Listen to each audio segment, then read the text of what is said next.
Wat Chalong. Itong templo na to ay malaga dito sa Phuket kasi ginawa ito noong early 19th century. Makikita rito yung mga paintings ng Buddha, yung mga arts about sa Buddhism. Tara.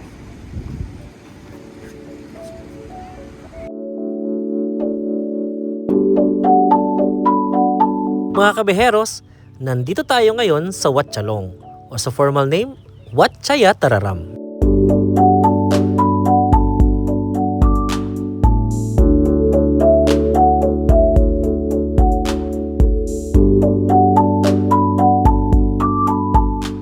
Ito ang pinakamalaki at pinakasikat na Buddhist temple sa buong Phuket.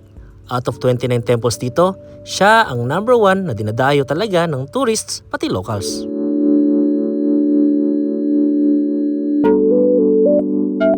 Location-wise, mga 8 kilometers lang siya from Phuket Town. Mga 15 to 20 minutes drive. Sobrang accessible, hindi ka maliligaw.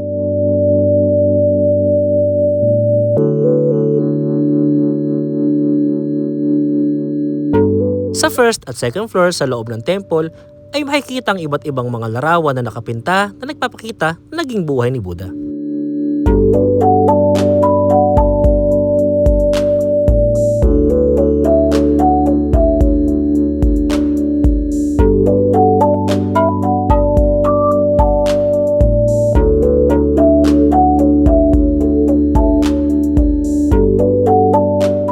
Sa loob daw niyan ay may sacred bone fragment ni Buddha na nakalagay, kaya super holy talaga ng place na to for Thai people.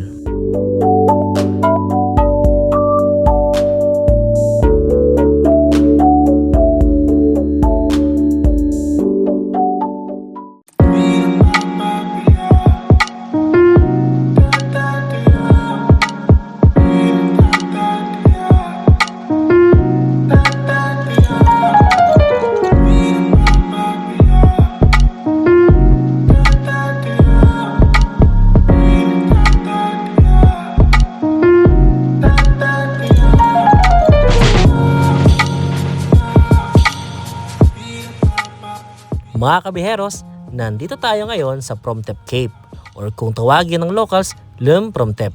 Nasa pinaka-southern tip siya ng Phuket Island.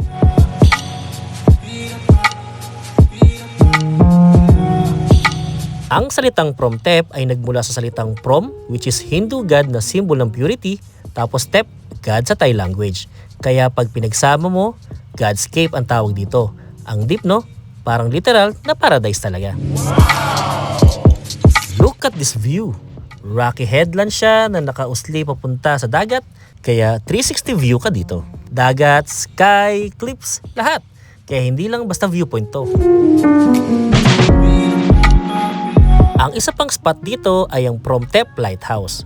Official name niya, Kanchanapesek Lighthouse. Pero Promthep Lighthouse lang, lahat tawag dito.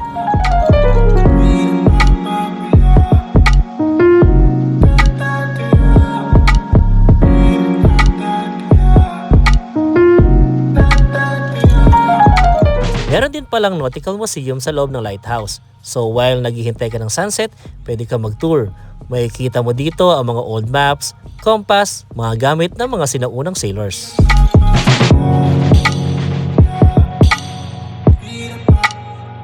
May viewing platform dito.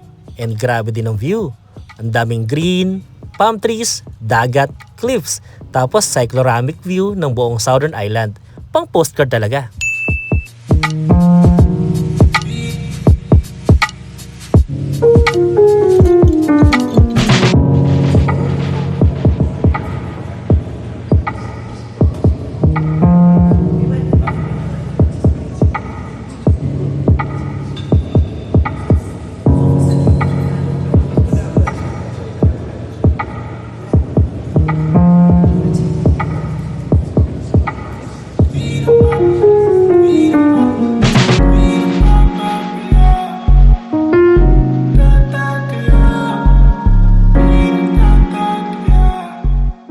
Minutes lang from Promthep Lighthouse, nandito tayo ngayon sa Phuket Windmill Viewpoint.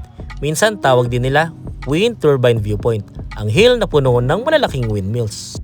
Sa burol na to ay hindi lang windmill ang makikita at makaka-entertain sa'yo. Dahil madami din sa lugar na to ang mga nagpa-paragliding. 2,000 baht lang ay pwede ka nang sumakay sa isa sa mga yan. Pero next time ko na siguro itry pag meron ng budget. Libre lang din ang entrance dito. Best time, sunset ulit. Kasi yung windmills plus orange sky, cinematic talaga. Pero kahit tanghali, solid pa rin kasi kita mo ang buong kulay ng dagat.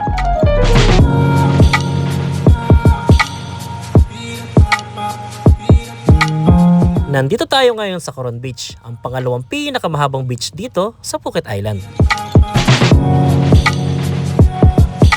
Matatagpuan ang Coron Beach sa timog ng Patong Beach. Kung ang Patong ay kilala sa masigla at mataong nightlife, ang Coron naman ay nag-aalok ng mas tahimik at mas maluwag na kapaligiran.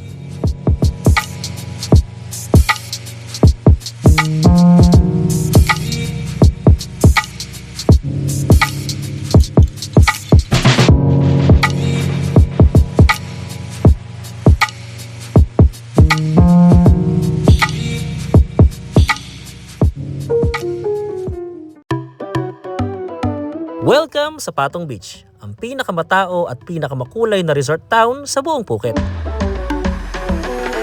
Umaabot ito sa 3 kilometrong crescent shape na golden sand na matatagpuan sa west coast ng isla. Dito nakakonsentrate ang karamihan ng tourism activity sa Phuket.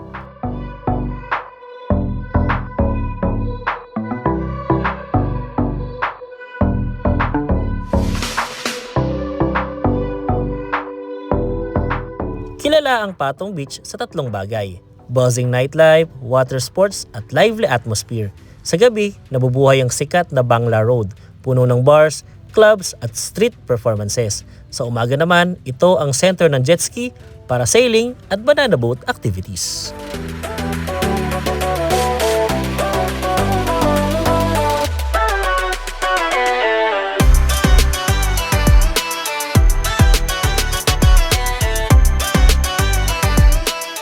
Sa madaling salita, kung gusto mo ng non-stop action, social scene at lahat nasa isang lugar lang, Patong Beach ang puso ng Phuket Tourism. Ito ang lugar kung saan hindi natutulog ang isla.